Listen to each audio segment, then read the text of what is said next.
संध्योपासन की विधि। ब्रह्मा जी ने कहा, जो मनुष्य प्रतिदिन शास्त्र विहित क्रियाओं को करता है उसको दिव्य ज्ञान की प्राप्ति होती है। अतः ब्रह्म मुहूर्त में उठकर मनुष्य को धर्म और अर्थ का चिंतन करना चाहिए। उषा काल होने पर विद्वान व्यक्ति सर्वप्रथम अपने हृदय कमल में विराजमान आनंद घन अजर अमर सनातन पुरुष भगवान हरि का ध्यान करे। तदनंतर यथाविधि शौचादि आवश्यक क्रियाओं से निवृत्त होकर पवित्र नदियों में स्नान करे। प्रातः काल स्नान करने से पाप कर्म करने वाले मनुष्य भी पवित्र हो जाते हैं। इसलिए यत्न पूर्वक प्रातः काल स्नान करना चाहिए।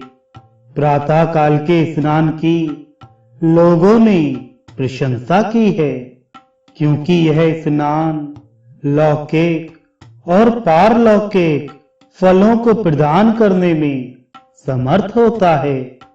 रात्रि में सुखपूर्वक सोए हुए व्यक्ति के मुख से निरंतर लार आदि अपवित्र मल गिरते रहते हैं।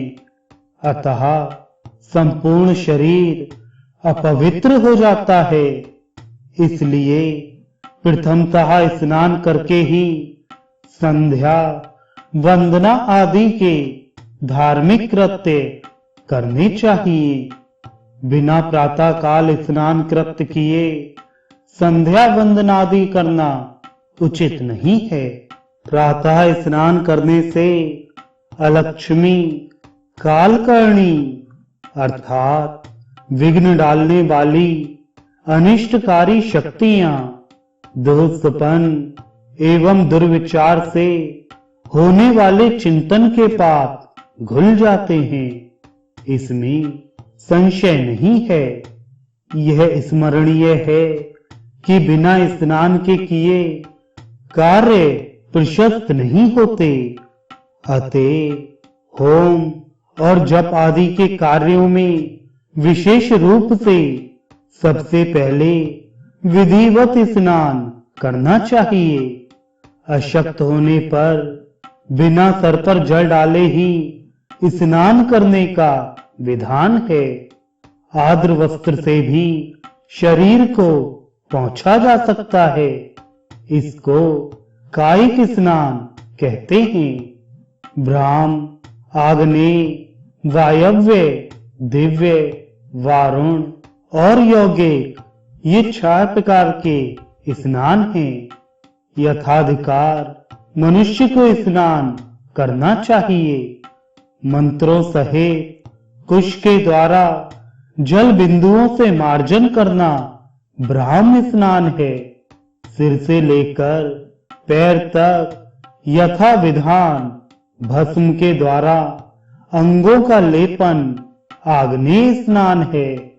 गोधूलि से शरीर को पवित्र करना वायव्य स्नान कहा गया है। यह उत्तम स्नान माना जाता है। धूप के साथ होने वाली वृष्टि में किए गए स्नान को दिव्य स्नान कहते हैं। जल में अवगाहन करना वारुण स्नान है। योग द्वारा हरि का चिंतन यौगिक स्नान है। इसी को मानस आत्मवेदन कहते हैं। यह यौगिक स्नान ब्रह्मवादियों के द्वारा सेवित है। इसे ही आत्म तीर्थ भी कहते हैं। स्नान के पूर्व दुग्धधारी वृक्षों से उत्पन्न काष्ठ, मालती, अपामार्ग, बिल्व अथवा करबीर अथवा कनेर की दातुन लेकर उत्तर या पूर्व दिशा की ओर पवित्र स्थान में बैठकर दांतों को स्वच्छ करना चाहिए और उसे धोकर उसका पवित्र स्थान में त्याग कर देना चाहिए। तदनंतर स्नान करके देवताओं, ऋषियों और पितृगणों को विधिवत तर्पण करना चाहिए। यहाँ यथाशास्त्र स्नान का अंगभूत आचमन एवं संध्योपासन के अंगभूत आचमन का विधान है। संध्योपासन के अंग रूप में ही कुशोदक बिंदुओं से वारुण मंत्र एवं यथा विधान सावित्री मंत्र के द्वारा मार्जन करना विहित है। इसी क्रम में ओंकार और भूर्भुवः स्वहा इन व्याहतियों से युक्त वेद माता गायत्री का जप करके अनन्य भाव से सूर्य के प्रति जलांजलि समर्पित करे। इसी क्रम में पूर्व की ओर अग्रभाग वाले कुशों के आसन पर समहित चित्त से बैठकर प्राणायाम करके संध्या ध्यान करने का श्रुति में विधान है। यह जो संध्या है वही जगत की सृष्टि करने वाली है, माया से परे है, निष्कला, ऐश्वरी, केवला शक्ति तथा तीन तत्वों से समुद्ध है। अतः अधिकारी व्यक्ति प्रातः काल रक्त वर्ण, मध्याह्न काल शुक्ल वर्ण एवं सायंकाल कृष्ण वर्ण गायत्री का ध्यान करके गायत्री मंत्र का जप करे। द्विज को सदैव पूर्वाभिमुख होकर संध्योपासन करना चाहिए। संध्या कृत्य से रहित ब्राह्मण सदा पवित्र रहता है। वह सभी कार्यों के लिए अयोग्य होता है।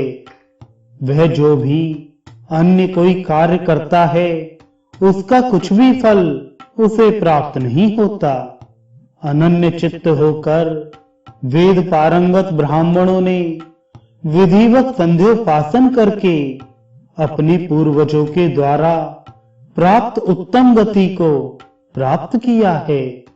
संध्योपासन का त्याग कर जो द्विजोत्तम अन्य किसी धर्म कार्य के लिए प्रयत्न करता है उसे 10,000 वर्षों तक नरक भोग करना पड़ता है।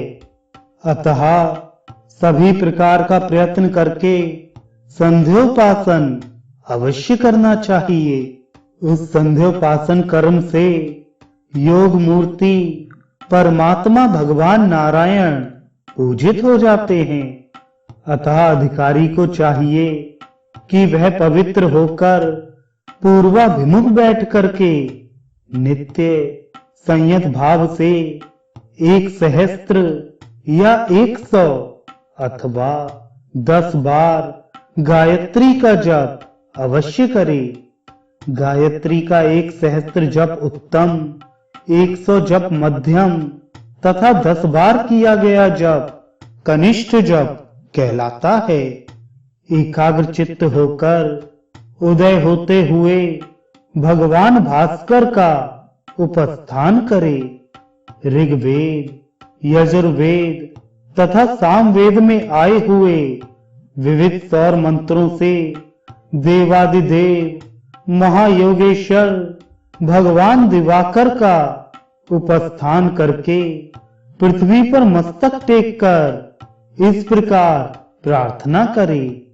शांत स्वरूप भगवान भास्कर आप सृष्टि, स्थिति और संहार इन तीनों कारणों के कारण हैं। आप ज्ञान स्वरूप हैं। मैं आपको आत्म निवेदन करता हूँ। आप ही पर ब्रह्म हैं। आप ही ज्योति स्वरूप, अपस्वरूप, रस स्वरूप तथा अमृत स्वरूप हैं। भू, भुवा, स्वहा ये तीनों आप ही हैं और आप ही ओंकार रूप, सर्व स्वरूप रुद्र तथा अविनाशी हैं।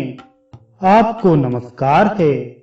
इस उत्तम आदित्य हृदय स्रोत का जप करके भगवान दिवाकर को प्रातः, मध्याह्न तथा सायंकाल में नमस्कार करना चाहिए। इसके पश्चात घर आकर के ब्राह्मण पुनः विधिवत आचमन करे।